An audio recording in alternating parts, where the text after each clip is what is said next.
మా latest videos కోసం మా ఈ తెలుగు న్యూస్ ఛానల్ సబ్స్క్రైబ్ చేసి గంట సింబల్ యాక్టివేట్ చేసుకోండి.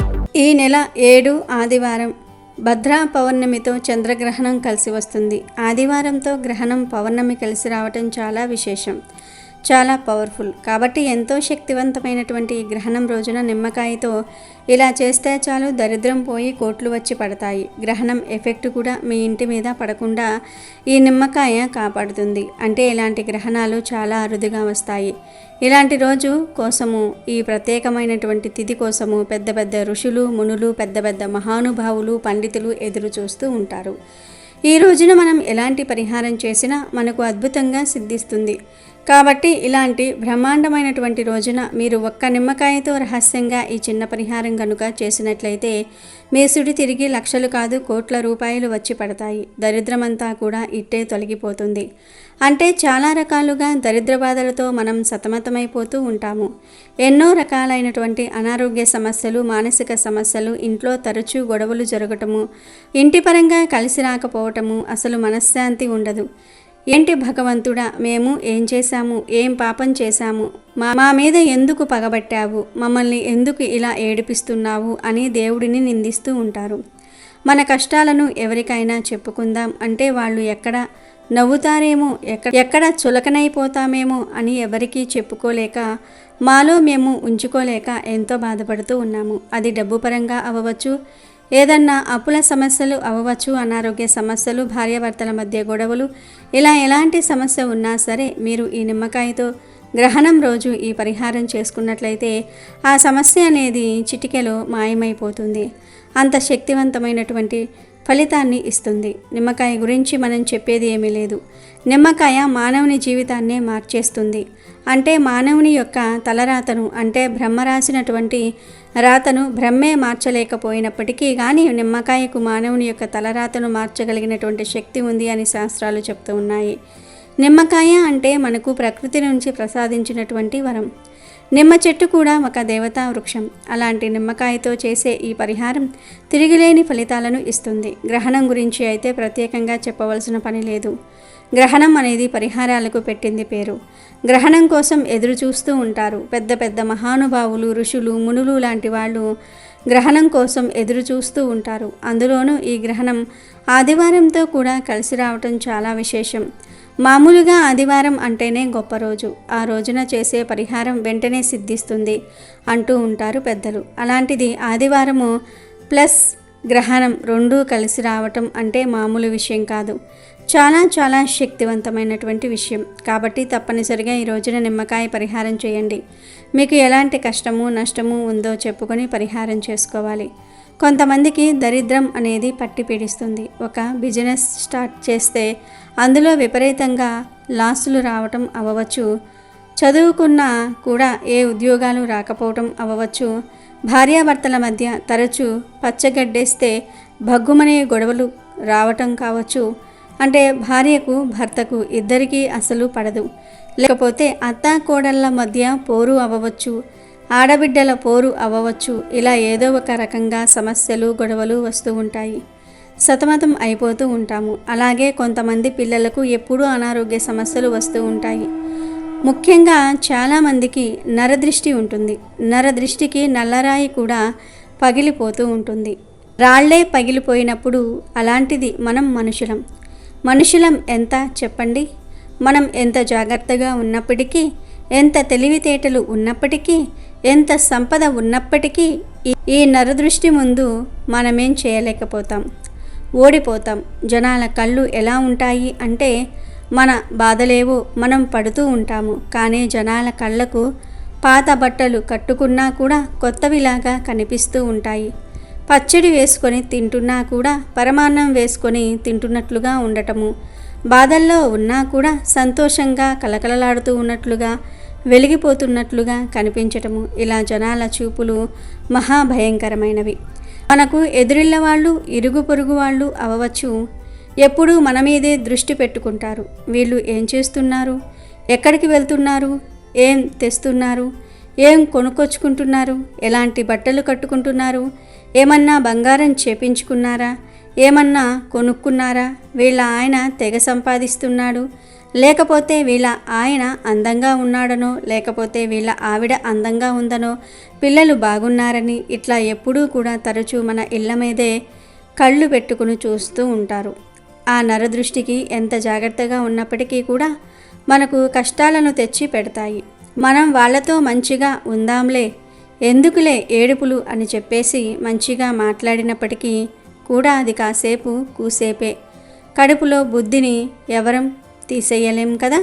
ఎంత నవ్వినా ఎంత చేసినా కూడా ఆ నవ్వు వెనుక విషయం అనేది ఉంటుంది. ఇది అందరికీ సంబంధించింది కాదు, కానీ ఎక్కువ శాతం జనం ఇలాగే ఉన్నారు. ముందు నవ్వులు, వెనుక చాడీలు, ఏడుపులు. అలాంటి నరదృష్టి వల్ల చాలా రకాలైనటువంటి సమస్యలతో సతమతం అయిపోతూ ఉంటాము. కొంతమంది గిట్టని వాళ్ళు, మరి శత్రుత్వాలు ఎక్కువ ఉన్న వాళ్ళైతే మనం బాగుంటుంటే చూడలేక ఏదో ఒక చెడు ప్రయోగాలు చేయించే వాళ్ళు కూడా ఉన్నారు. అట్లా చెడు ప్రయోగాలు చేయించటం వలన మనకు ఉన్నటువంటి ఆస్తులు అమ్ముకోవటం అవ్వచ్చు, అప్పుల పాలు అవటం అవ్వచ్చు, ఏ పనికి వెళ్ళలేక మానసికంగా అనారోగ్యము, శారీరకంగా బాడీ అనేది సపోర్ట్ చేయకపోవటము, ఎప్పుడూ కూడా ఒళ్ళు నొప్పులని తరచూ హాస్పిటల్స్ చుట్టూ తిరగటము, ఎప్పుడు అదని ఇదని చాలా రకాలుగా ఇబ్బంది పడుతూ ఉంటాము. అలాంటి వాటన్నిటికీ కూడా మీకు నిమ్మకాయ అనేది తిరిగిలేని సమాధానాన్ని ఇస్తుంది.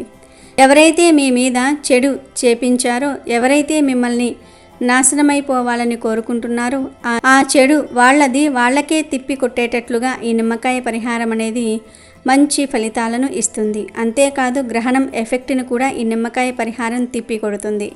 మరి ఇంతకీ ఈ గ్రహణం రోజు నిమ్మకాయతో ఏం చేయాలి అనే విషయాన్ని ఇప్పుడు మనం ఈ వీడియోలో వివరంగా తెలుసుకుందాము. వీడియోని మీరు పూర్తిగా చూడండి ఫ్రెండ్స్. అంతకన్నా ముందు కామెంట్ బాక్స్లో శ్రీమాత్రే నమః అని కామెంట్ చేయండి. అలాగే వీడియోని లైక్ చేసి మా ఛానల్ని సబ్స్క్రైబ్ చేసుకోవటం మాత్రం మర్చిపోవద్దు. సెప్టెంబర్ 7న ఏర్పడే గ్రహణం చంద్రగ్రహణం. ఈ చంద్రగ్రహణం రాత్రి 9:36 స్టార్ట్ అవుతుంది. సెప్టెంబర్ 8 తెల్లవారుజామున 1:25 ముగుస్తుంది. ఈ గ్రహణం చాలా శక్తివంతమైనది. ఈ గ్రహణం మనకు కనిపిస్తుంది కనుక ఈ గ్రహణ సమయంలో ఆలయాలన్నీ క్లోజ్ చేసేస్తారు. మనం మన పూజ గదిని కూడా క్లోజ్ చేసేసుకోవాలి. అంటే పూజ గదిలో దర్భలను వేసి క్లోజ్ చేసేసుకోవాలి, లేదా వస్త్రంతో తెరలాగా వేసుకోవాలి. అలాగే ఈరోజు పొరపాటున కూడా నాన్ వెజ్ను తినకూడదు. అది త్వరగా అరగదు గనుక నాన్ వెజ్ని అవాయిడ్ చేసేయండి. అంతేకాదు ఈరోజు రాత్రి భోజనం చేయకూడదు. సాయంత్రం 5 లోపే అందరూ ఆహారం తినేయాలి. 6 తర్వాత ఇక ఏమీ తినకూడదు. గర్భిణీ స్త్రీలు మాత్రం గ్రహణ సమయంలో ఆకలి వేస్తే కేవలం ఫ్రూట్స్ తినాలి. రాగి చెంబులో నీటిని ఏర్పాటు చేసుకొని ఆ నీటిలో తులసి దళం వేసుకొని తాగవచ్చు. ఇది కేవలం గర్భవతులకు మాత్రమే. ఆరోగ్యంగా ఉన్న వారందరూ కూడా సాయంత్రం 5 తర్వాత ఆహారం తినకూడదు. రోగ పీడితులు, పిల్లలు, చంటి పిల్లలు ఈ గ్రహణ సమయంలో ఆహారం తినవచ్చు, తప్పేమీ లేదు. గ్రహణ సమయంలో వెలువడే విషకిరణాల ప్రభావం వల్ల మానవుని ఆరోగ్యం పాడవచ్చు. భవిష్యత్తులో తీవ్ర ఇబ్బందులు ఎదుర్కోవలసి వస్తుంది. అందుకే ఎవరూ, ముఖ్యంగా గర్భవతులు, చిన్నపిల్లలు గ్రహణాన్ని ప్రత్యక్షంగా చూడకూడదు. గ్రహణ సమయంలో మనసును ప్రశాంతంగా పెట్టుకుని ఆధ్యాత్మిక చింతనతో ఉంటే మరీ మంచిది. గ్రహణ ప్రారంభానికి ముందే మలమూత్ర విసర్జన చేయాలి. ఇక ప్రతి ఒక్కరూ కూడా ఈ గ్రహణ సమయంలో ఇష్టదేవత మంత్ర జపం చేయాలి. గ్రహణ సమయంలో నిల్వ ఉంచిన ఆహార పదార్థాలపై దర్భలను వేయాలి. గ్రహణం పట్టినప్పుడు పట్టు స్నానము, విడిచినప్పుడు విడుపు స్నానం కూడా చేయాలి. లేదు అర్ధరాత్రి టైంలో మేము స్నానాలు చేయలేము అనుకునేవారు మరునాడు ఉదయం లేవగానే స్నానం చేసుకుంటే గ్రహణ దోషం తగలకుండా ఉంటుంది. ఇక ఈ గ్రహణం రోజు అందరూ కూడా ఇంట్లో ఈ గ్రహణ సమయానికి గంట ముందే రావి ఆకులను గుమ్మాలకు తోరణంలాగా కట్టుకోవాలి. గర్భిణీ స్త్రీలు ఉన్న ఇంటికి తప్పనిసరిగా ఈ తోరణం కట్టుకోవాలి. ఈరోజు రావి ఆకులను లేదా కొమ్మలను తెచ్చుకొని మీ ఇంట్లో గుమ్మానికి ఈ రావి ఆకులను తోరణంలా కట్టుకుంటే ఆ ఇంటిపై గ్రహణ సమయంలో వెలువడే విషకిరణాలు ఆ ఇంటికి తగలకుండా రావి ఆకులు రక్షిస్తాయి. ముఖ్యంగా గర్భిణీ స్త్రీలు ఉన్న ఇంట్లో మాత్రం ఎన్ని గుమ్మాలు ఉంటే అన్ని గుమ్మాలకు, కిటికీలకు ఈ రావి ఆకులను తోరణంలా కట్టుకోవటం మాత్రం ఎవరూ మర్చిపోవద్దు. గ్రహణానికి 1 గంట ముందు రావి చెట్టు ఆకులు ఉన్న చిన్న చిన్న కొమ్మలు 11 తీసుకొని పసుపు దారంతో తోరణంలాగా కట్టి మీ ఇంటి గుమ్మానికి కట్టండి. మీ ఇంట్లో ఎన్ని గుమ్మాలు ఉంటే అన్ని గుమ్మాలకు ఇలా కడితే గ్రహణ దోషాలు, విషకిరణాల ప్రభావం మీ ఇంటిపై పడదు. కనీసం మెయిన్ డోర్ ఒక్కదానికి అయినా ఈ తోరణం తప్పక కట్టాలి. కానీ ఇలా కట్టిన ఆకులను మరునాడు ఉదయం తీసేసి బయటపడేయాలి. అలా గుమ్మానికి వదిలేయకూడదు. కనుక అందరూ కూడా ఈ గ్రహణం ఎఫెక్ట్ మీ ఇంటి మీద పడకుండా ఉండాలంటే గుమ్మానికి రావి ఆకుల తోరణాన్ని కట్టుకోండి. గ్రహణం వీడిన మరుసటి రోజున అందరూ చక్కగా శివాలయానికి వెళ్ళండి. శివలింగ సందర్శనం చేయండి. మీ పేరు మీద అభిషేకాలు చేయించుకోండి. స్వామివారి యొక్క ఆలయంలో స్వామికి జరిగేటటువంటి అభిషేకాలు, కైంకర్యాలు అన్నీ కూడా కల్లారా వీక్షించి తీర్థ ప్రసాదాలు స్వీకరించి నన్ను రక్షించమని ప్రార్థించండి. ఇలా చేస్తే గ్రహణ దోషాలు తొలగిపోతాయి. ఇంకా ఈ గ్రహణ సమయంలో గర్భిణీ స్త్రీలు చాలా జాగ్రత్తగా ఉండాలి. గ్రహణ సమయంలో గర్భిణీ స్త్రీలు చక్కగా కదలకుండా ఒకే దగ్గర కూర్చుని ఉండిపోవాలి. నార్మల్గా మన పూర్వకాలంలో మన పూర్వీకులు ఏం చెప్పేవారంటే, గ్రహణం పట్టేటప్పుడు ఆడవారు అంటే ప్రెగ్నెంట్గా ఎవరైతే ఉంటారో గర్భవతులు వాళ్ళు జడ కూడా ముడి వేసుకోకూడదు, జడకు లబ్బరు కూడా పెట్టుకోకూడదు, నిటారుగా అంటే స్ట్రైట్గా అలా పడుకొని ఉండిపోవాలి అని చెప్పేవారు. స్విచ్ వేయటం కానీ, కత్తితో కట్ చేయటం కానీ, లేదంటే బిందెలపై మూతలు పెట్టడం కానీ, ఏదైనా వంట చేయటం కానీ, లేదంటే చీపుర్ని పెట్టి ఊడ్చటం కానీ, ఇలాంటివి చేస్తే పుట్టే పిల్లలపై ప్రభావం పడుతుందని ఒక భావన అప్పటి నుంచే ఉంది. అందుకే ఇప్పటికీ కూడా మన అమ్మలు కానీ, అమ్మమ్మలు కానీ, లేదంటే మన అత్తలు కానీ ఇలాంటి పనులు చేయనివ్వరు. ఎందుకంటే పిల్లలపై ప్రభావం పడుతుందని నమ్ముతూ ఉంటారు. గ్రహణ దోషం అనేది పిల్లలకు తగులుతుందని ఒక భావన.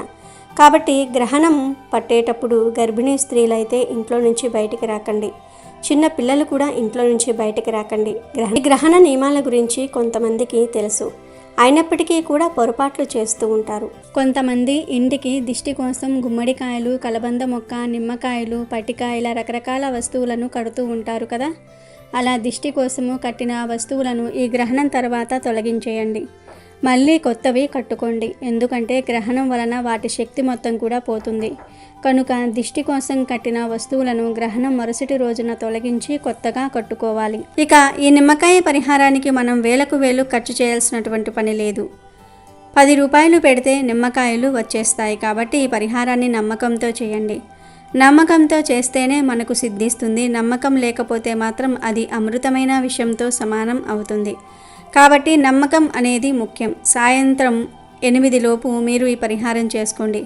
ఏమీ లేదు, ఒక నిమ్మకాయను తీసుకుని దాని మీద కాటుకతో బొట్టు పెట్టి తర్వాత నిలువుగా 4 భాగాలుగా కట్ చేసుకొని ఆ నిమ్మకాయతో రాళ్ల ఉప్పు పోయాలి. రాళ్ల ఉప్పు, చిటికెడంత పసుపు, కుంకుమ పోసేసి దాని మీద 1 స్పూన్ నల్ల ఆవాలు కూడా ఉంటాయి కదా, నల్ల ఆవాలు కానీ లేకపోతే 2 లవంగాలు కానీ, ఈ రెండిటిల్లో ఏవైనా పర్వాలేదు పెట్టాలి. శనిని తీసివేయడానికి, గ్రహణం తాలూకా ఏదైనా చెడు ఉన్నా, మన జీవిత పరంగా ఏదైనా దోషాలు, దిష్టి ఇలాంటివి ఏమన్నా ఉన్నా కూడా తీసేయడానికి 2 లవంగాలు కానీ లేదా 1 స్పూన్ నల్ల ఆవాలు కానీ ఈ నిమ్మకాయలో పోయాలి. ఆ పైన 1 తమలపాకును ప్లేట్లో పెట్టి ఆ నిమ్మకాయ నిలబడడానికి ఆకు మీద కొంచెం ఉప్పు వేసేసి దాని మీద ఈ నిమ్మకాయను నుంచే పెట్టేసేయాలి. ఇక్కడ వీడియోలో కూడా చూపిస్తున్నాము, ఒకసారి చూడండి. ఇట్లా పెట్టేసేసి తర్వాత ఆ నిమ్మకాయను ప్లేట్లో సహా ఇల్లంతా తిప్పాలి. అంటే ఇంట్లోని అన్ని గదుల్లో కూడా తిప్పాలి. లాస్ట్లో ఈ నిమ్మకాయను తీసుకుని వెళ్ళి మీ ఇంటి బయట గుమ్మానికి కుడివైపున పెట్టేసేయాలి. గ్రహణం మొదలవ్వక ముందే ఇలా పెట్టేయాలి. అలా పెట్టడం వలన ఆ నిమ్మకాయ గ్రహణం ఎఫెక్ట్ మొత్తాన్ని లాగేసుకుంటుంది. మీ ఇంట్లోకి ఎలాంటి చెడు రాకుండా అడ్డుకుంటుంది. ఈ నిమ్మకాయను గుమ్మం పక్కన పెట్టి ఇక రాత్రి మొత్తం కూడా అలా వదిలివేసేయండి. అంతేకాదు ఇలా పెట్టడం వలన ఇంటి పరంగా ఉన్నటువంటి చెడు మొత్తం పోతుంది, దిష్టి మొత్తం పోతుంది, మీ కష్టాలు పోతాయి. ఇందులో పెట్టినటువంటి ఉప్పు చాలా శక్తివంతమైనది. ఉప్పు గురించి చెప్పేది ఏమీ లేదు. దిష్టిని, దోషాల్ని తీసివేయడానికి, మనకు అప్పుల్ని కానీ కష్టాలను కానీ తీసేయడానికి చాలా శక్తివంతంగా పనిచేస్తుంది. సముద్రం నుంచి పుట్టింది కాబట్టి లక్ష్మీదేవి సోదరిగా ఉప్పును చెప్పుకుంటూ ఉంటారు.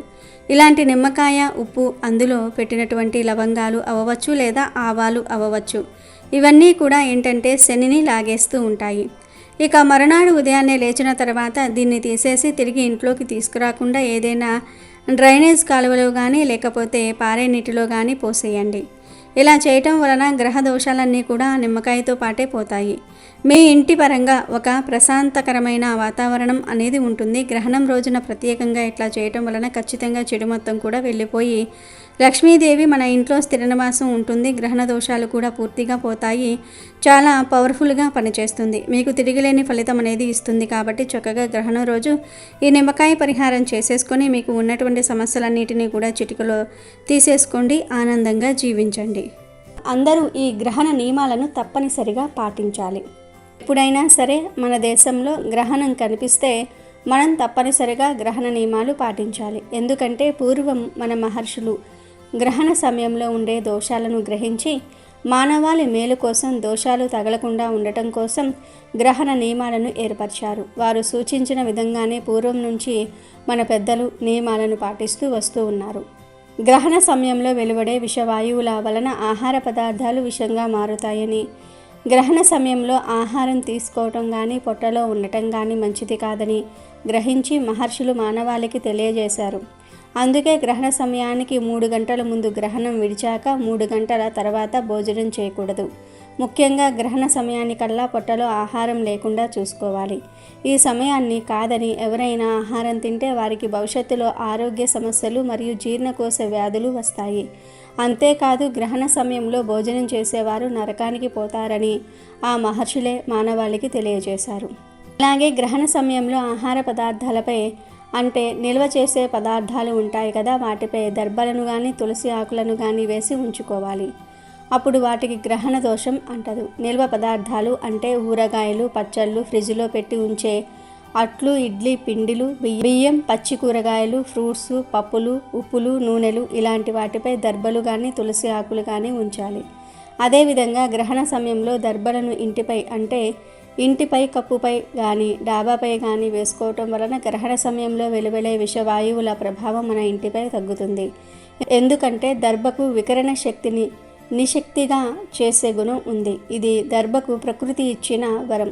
దర్భలను ఆయా వస్తువులపై ఉంచటం వలన గ్రహణ కాలంలో వెలువడే విషవాయువులను తిప్పికొడుతుంది.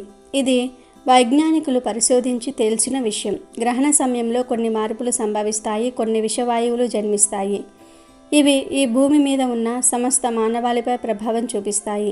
ఈ భూమి మీద ఉన్న ప్రాణులపైన, మానవాళిపైన విచిత్ర పరిణామాన్ని ప్రసరింపజేస్తాయి. దానివలన అనేక దుష్ప్రభావాలు కలుగుతాయి. అందుకే ఈరోజు వండిన ఆహార పదార్థాలు విషంగా మారుతాయి.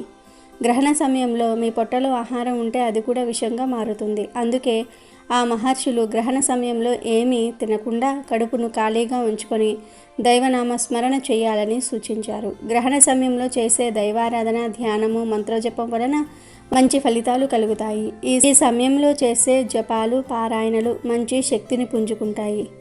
ఇక గర్భిణీ స్త్రీల విషయానికి వస్తే గ్రహణ సమయంలో జంతువులలో, వృక్షాలలో, పక్షులలో ఎదుగుదలలో వచ్చే మార్పులను శాస్త్రజ్ఞులు మంత్ర పరికరాల సహాయంతో ప్రయోగాలు, పరిశోధనలు చేసి నిర్ధారించారు. ఇతర సమయాలలో కన్నా ఈ గ్రహణ సమయంలో వాటి ఎదుగుదలలో ఫ్లక్వేషన్స్ జరుగుతూ ఉంటాయి. అంటే క్రమ పద్ధతిలో కాకుండా ఎక్కువగా కానీ తక్కువగా కానీ మామూలు కంటే కొంచెం భిన్నంగా ఉండడాన్ని మనం గమనిస్తూ ఉంటాం.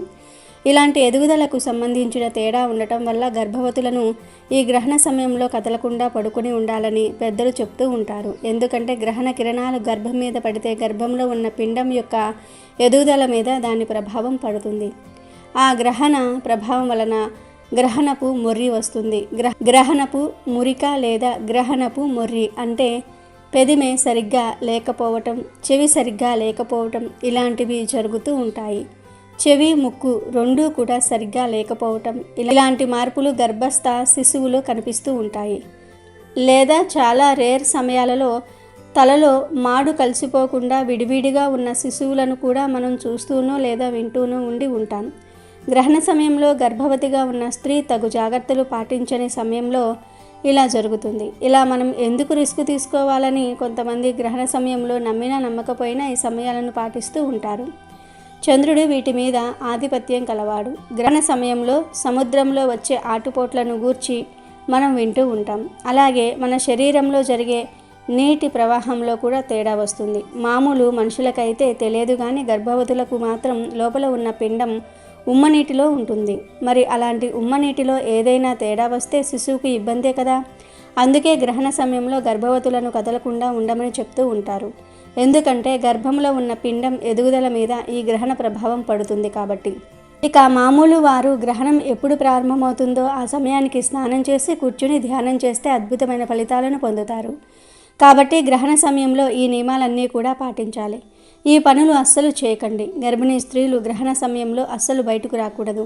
అలాగే గర్భిణీలు ఈ సమయంలో కూరగాయలు కొయ్యకూడదు. పూర్వపు రోజుల్లో అయితే పొయ్యిలో పుల్లలు కూడా పెట్టేవారు కాదు. అలాగే గ్రహణ సమయంలో ఆహారాన్ని కూడా తినరాదు. గ్రహణ సమయంలో భార్యాభర్తలు కలిస్తే పురుగు జన్మిస్తుందని పెద్దల మాట. కాబట్టి గ్రహణ సమయంలో భార్యాభర్తల కలియక నిషిద్ధం. కాదని కలిస్తే అనారోగ్యం ఉన్న పిల్లలు కానీ మంచి ప్రవర్తన లేని పిల్లలు కానీ పుడతారు. అలాగే గ్రహణ సమయంలో ప్రయాణాలు చేయకూడదు. గ్రహణం తర్వాత మిగిలిపోయిన ఆహార పదార్థాలను అంటే గ్రహణానికి ముందు వండి మిగిలిపోయిన ఆహార పదార్థాలు ఉంటాయి కదా, ఆ ఆహార పదార్థాలు తినకూడదు. అంటే అన్నం, కూర, చారులు, పెరుగు, పాలు కూడా తినకూడదు. ఎందుకంటే గ్రహణం వలన అవి దూషితమవుతాయి. ఇక అవి తినడానికి పనికిరావు. వీటి మీద గరికె వేసినా కూడా గ్రహణ ప్రభావం పడుతుంది. తినడానికి పనికిరావు. కనుక గ్రహణానికి ముందు వండి మిగిలిపోయిన ఆహార పదార్థాలు తినవద్దు. అలాగే గ్రహణ సమయంలో గోర్లు కత్తిరించుకోవటము, జుట్టు కత్తిరించుకోవటము, షేవింగ్ చేసుకోవటం వంటి పనులు చేయకూడదు. అంతేకాదు గ్రహణ సమయంలో గొడవలు పడటము, ఏడవటము, శాపనార్థాలు పెట్టడం వంటి పనులు కూడా చేయకూడదు. అలాగే గ్రహణ సమయంలో ఇంట్లో పూజ గదిలో తప్పనిసరిగా దర్బలను ఉంచుకోవాలి. పూజ గదిని క్లోజ్ చేసి పెట్టుకోవాలి. గ్రహణం తర్వాత అంటే మరుసటి రోజు ఉదయం లేచాక ఇల్లంతా కడిగి పసుపు నీటిని చల్లి పూజ గదిని శుద్ధి చేసుకోవాలి. గ్రహణం తర్వాత మీరు ఉపయోగించే వాహనాలను కూడా కడిగి నిమ్మకాయలను కట్టుకోవటం వలన అపమృత్యు దోషాలు తొలగిపోతాయి. ఇవే గ్రహణం రోజు చేయకూడని పనులు, పాటించవలసిన నియమాలు. ఈ గ్రహణ నియమాలను తూచా తప్పకుండా పాటిస్తే మీకు మీ ఇంటికి ఎటువంటి గండాలు రాకుండా ఉంటాయి. గ్రహణ దోషాలు తగలకుండా ఉంటాయి. కాబట్టి అందరూ తప్పనిసరిగా ఈ గ్రహణ నియమాలు పాటించండి.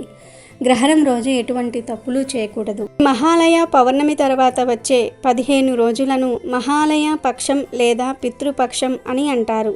ఈ మహాలయ పక్షాన్ని పితృపక్షం అని కూడా అంటారు. మన ఇంట్లో మరణించిన పెద్దవారికి శ్రాద్ధం పెట్టడానికి ఈ 15 రోజులు ఎంతో ముఖ్యమైనవిగా భావిస్తారు. ఇలా పితృపక్షంలో పిండ ప్రదానం చేయటం వల్ల పెద్దవారి ఆత్మ సంతోషిస్తుందని పండితులు చెప్తూ ఉన్నారు. భాద్రపద మాసంలో వచ్చే పౌర్ణమి నుంచి అమావాస్య వరకు ఈ పితృపక్షాలను నిర్వహిస్తారు. ఈ 15 రోజులు ఏదో ఒక రోజు మరణించిన మన కుటుంబ సభ్యులకు శ్రాద్ధం పెట్టడం వల్ల ఎంతో పుణ్యం లభిస్తుంది. 15 రోజులలో ఒకరోజు ఉదయాన్నే నదీ స్నానం చేసి మన పెద్దవారికి పూజలు చేసి పిండ ప్రదానం చేయాలి. పిండాన్ని జలచరాలకు, కాకులకు, గ్రద్దలకు పెట్టడం వల్ల వారి ఆత్మ సంతృప్తి చెంది మనపై ఉన్నటువంటి పితృదోషాలు తొలగిపోతాయి. ఈ విధంగా పితృపక్షంలో పెద్దవారికి పిండ ప్రదానం చేసి వారి పేరున అన్నదానాలు, వస్త్రదానాలు చేయటం వల్ల మనకు ఉన్నటువంటి పితృదోషాలు తొలగిపోయి సంతానం లేని వారికి సంతానం కలగటం జరుగుతుంది. అందుకే ఈ మహాలయ పక్షంలో మన పూర్వీకులను పెద్దవారిని స్మరించుకోవటం ఎంతో శుభసూచకం అని శాస్త్రాలు తెలియజేస్తూ ఉన్నాయి. ఒకసారి రావణుడి బారి నుంచి తప్పించుకునేందుకు దేవతలంతా ఒక్కొక్కరు ఒక్కో జంతువులోనికి ప్రవేశించారు. కొండలోనికి కుబేరుడు, లేడిలోనికి ఇంద్రుడు, నెమలిలోనికి వరుణుడు, యముడు కాకిలోనికి ప్రవేశిస్తారు. రావణుడి నుంచి తప్పించుకున్న తర్వాత ఆయా జంతువుల శరీరంలో నుంచి బయటకు వచ్చిన దేవతలు వాటికి వరమిస్తారు. లేడికి వళ్ళంతా కళ్ళు ఉన్నట్టు అందంగా ఉండే వరం ఇచ్చాడు ఇంద్రుడు. అందుకే లేడి ఒళ్ళంతా కళ్ళున్నట్టు కనిపిస్తుంది.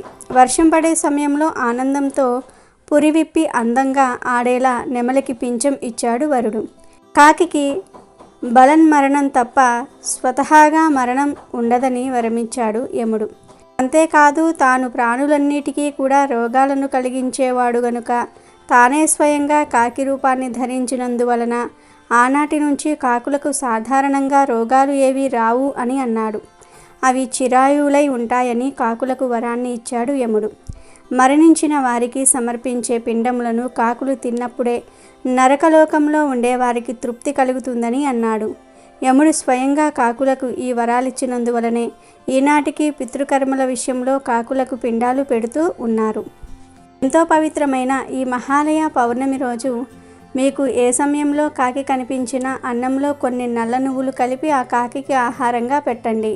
అలా పెట్టి పక్కనే కొన్ని నీళ్లు కూడా పెట్టండి. మా ఇంట్లో చనిపోయిన వారి ఆకలి దప్పికలు తీరి వారంతా స్వర్గానికి వెళ్ళాలని నమస్కరించుకోండి. ఇలా మీరు పెట్టిన అన్నాన్ని కాకులు గనుక తింటే మీ దశ ఈ రోజుతో మారిపోతుంది. మీ పితృదేవతల ఆకలి దప్పికలు తీరి వారు సంతోషంగా స్వర్గానికి వెళ్తారు, మిమ్మల్ని అనుగ్రహించి వెళ్తారు. పితృదేవతలు అనుగ్రహిస్తే మీ జీవితంలో దుఃఖాలు బాధలు ఉండవు, సకల శుభాలు కలుగుతాయి. పితృదేవతలు మీ వంశం అభివృద్ధి చెందేలాగా దీవించాలంటే మహాలయ పౌర్ణమి రోజు తప్పనిసరిగా ఈ విధంగా కాకులకు అన్నం పెట్టండి. నిత్యం దేవతారాధన ఎంత చేసినా, ఎన్ని దాన ధర్మాలు చేసినా కూడా ఏడాదికి 2 రోజులు పితృ దేవతలను గుర్తు తెచ్చుకోలేని జన్మ వృధా. ఈ చర్యను భగవంతుడు కూడా మెచ్చడు. దేవతలు వరాలు మాత్రమే ఇస్తారు, కానీ పితృదేవతలు క్షోభిస్తే శాపాలు ఇస్తారు. కావున ఎంత బిజీగా ఉన్నా ఏడాదికి 2 సార్లు జన్మనిచ్చిన వారి కోసం కేటాయించటం మన ధర్మం. మహాలయ పక్షంలో పితృలను స్మరించుకొని పిండ ప్రదానం చేయాలి లేదా తర్పణాలు వదలాలి. అది కూడా చేయలేని వారు కనీసం పితృల ఫోటో ముందు నమస్కారం చేసుకోవాలి. అప్పుడే పితృదేవతలు సంతోషిస్తారు. దానశీలిగా పేరు పొందిన కర్ణుడికి మరణం అనంతరం స్వర్గం ప్రాప్తించింది. ఆయన స్వర్గాలోకానికి వెళ్తూ ఉండగా మార్గమధ్యంలో ఆకలి దప్పిక కలిగాయి. ఇంతలో ఒక ఫలవృక్షం కనిపించింది. కర్ణుడు ఎంతో సంతోషంగా పండు కోసుకుని తిందామని నోటి ముందుంచుకున్నాడు. ఆశ్చర్యం, ఆ పండు కాస్త బంగారపు ముద్దగా మారిపోయింది. ఆ చెట్టుకు ఉన్న పండ్లే కాదు, మిగతా ఏ చెట్టు పండ్లు కొయ్యబోయినా అదే అనుభవం ఎదురయ్యింది. లాభం లేదనుకుని కనీసం దప్పికైనా సరే తీర్చుకుందామనుకుని సెలయేటిని సమీపించి దోసిట్లోకి నీటిని తీసుకొని నోటి ముందుంచుకున్నాడు కర్ణుడు. కానీ ఆ నీరు కూడా బంగారపు నీరుగా మారిపోయింది. స్వర్గలోకానికి వెళ్ళాక అక్కడ కూడా అదే పరిస్థితి ఎదురయ్యింది.